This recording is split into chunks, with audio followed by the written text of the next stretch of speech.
selamat datang di channel aku. Di video kali ini mungkin ada mama-mama yang harus melahirkan bayi prematur. Nah, sedang kebingungan gimana sih penanganan untuk bayi prematur. Mungkin di sini merawat bayi prematur tuh agak berbeda ya dengan merawat bayi yang lahir normal, yang punya berat badan normal, yang cukup usia. Nah, di sini merawat bayi prematur itu mungkin ada rasa was-was, harus kesiapan mental yang kuat, butuh tenaga serta waktu yang lebih ekstra. Di sini aku akan berbagi tips gimana merawat bayi prematur. Kebetulan anakku yang pertama itu juga prematur, dia lahir di usia 35 minggu. Waktu itu bobotnya dia cuma 1,8 kilo dan panjang 44 cm. Nah, waktu itu aku tips yang pertama, selalu usahakan full ASI.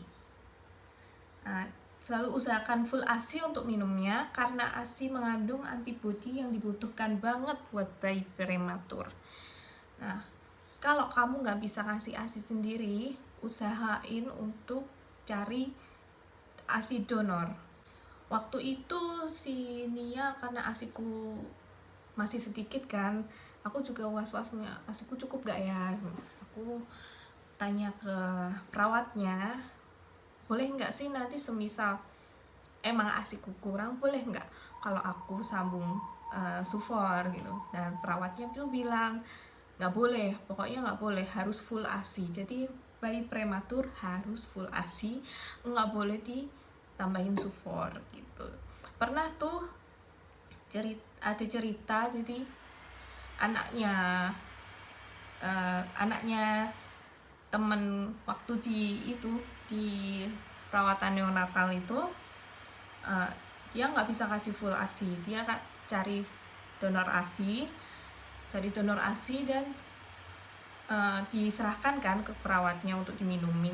Nah, perawatnya itu sampai bisa tahu ini bukan full ASI, ini masih ada sufornya.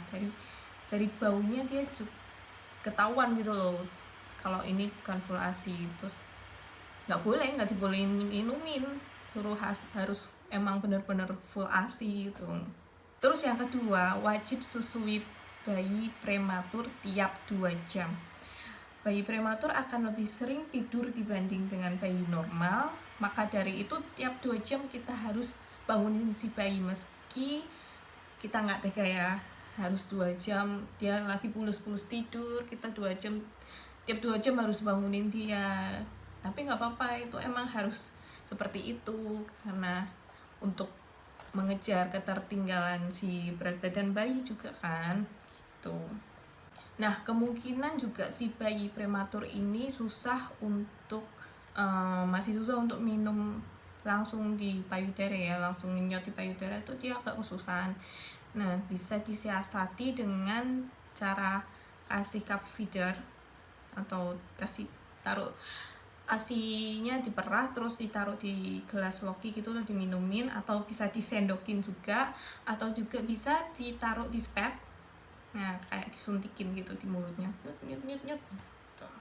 Terus untuk yang ketiga nih, biasanya kan kalau udah bayi prematur sudah boleh pulang nih, pada banyak yang jengukin kan di rumah. Nah, sebisa mungkin itu dihindarin dulu bun, karena si bayi prematur ini emang belum punya ketahanan yang kuat seperti bayi-bayi yang biasanya. Bayi normal biasanya pun juga harusnya nggak boleh dijenguk dulu gitu loh, karena dia masih baru datang ke dunia, dia belum punya antibodi yang kuat untuk mungkin tamu-tamu yang dari tetangga atau dari siapapun yang dari luar rumah mau jengukin ke bayi, dia ngerasa nggak sakit padahal dia membawa virus, kemungkinan loh bisa jadi, dan bayinya kan bisa kena gitu. Jadi tolong dihindari dulu, terutama untuk bayi prematur, untuk menerima tamu yang ingin melihat si bayinya ini. Terus yang keempat, ini bayi prematur tuh harus dicek secara berkala untuk ke dokter ya. Waktu itu Sinial itu yang pertama harus ke dokter anak sendiri untuk mengetahui tumbuh kembangnya dia, untuk mengetahui gizinya dia, terus berat badannya dia gimana. Terus yang kedua, dia dicek matanya. Waktu itu kebetulan Sinial itu sampai 6 bulan pun itu belum lulus untuk matanya, karena apa ya kemarin tuh, karena dia harus CT scan kan pas awal waktu dia usia 2 minggu apa ya, 2 minggu atau 10 hari ya, harus CT scan sehingga matanya, saraf matanya itu bengkak dan mengakibatkan ada saraf-saraf liar yang tumbuh gitu. Jadi dia belum fokus waktu 6 bulan itu, yang seharusnya usia 6 bulan itu dia udah lulus gitu, tapi Sinial belum, dan dia harus diulang periksa lagi waktu usia 2 tahun nanti. Lalu yang kedua mata, yang ketiga itu cek THT. Jadi dicek berkala pendengarannya sampai dokter menyatakan dia benar-benar lulus. Dan Sinial ini itu tiap pemeriksaan tiap berapa bulan sekali ya dia tuh. Waktu awal-awal itu tiap sebulan sekali. Terus akhir-akhir ini tiap 3 bulan sekali. Lalu dokter kemarin pernah bilang nanti kalau usia 18 bulan dia belum bisa bicara atau dia ngalamin speech delay, nah dia harus kembali ke dokter THT untuk dicek. Nah kebetulan sih Sinial ini sampai aku tunggu sampai 20 bulan tuh belum bisa bicara gitu loh, baru mama papa aja waktu itu. Karena kenapa kok aku baru ke THT waktu dia usia 20 bulan. Nah kebetulan dia waktu usia 18 bulan itu kitanya masih di Kudus, belum bisa ke Klaten. Nah rumah sakitnya Nial kan di Klaten ya, jadi belum bisa balik ke Klaten, baru sempet bisa balik ke Klaten itu pas di usia 20 bulan. Langsung aku periksain itu ke THT.